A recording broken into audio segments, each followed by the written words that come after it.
interface segregation principle. So clients should not be forced to implement interfaces they don't use.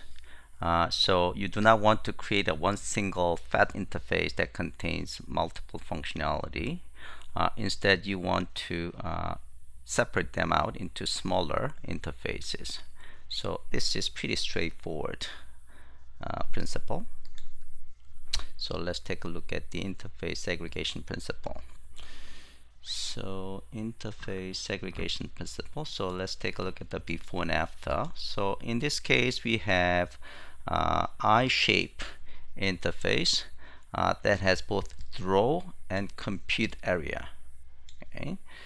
In fact, not every shape is drawable and not every shape has a computable area, right? So we need to separate out these two interfaces into different interface.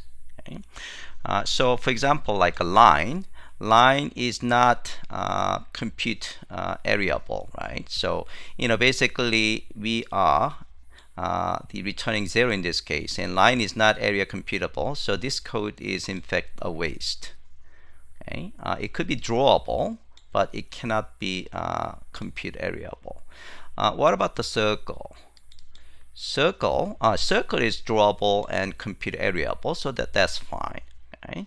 So what we need to do is we need to separate out the two different interfaces. So here that's the after. So we have iDrawable interface, okay, which has a draw method, and then we have iArea computable interface, which handles this compute area. So circle should actually implement both iDrawable and area computable, while the line will just implement iDrawable. Okay, so there is no waste code in line. Okay, so this is pretty straightforward, the principle. So I'll give you maybe 3 minutes to do this exercise.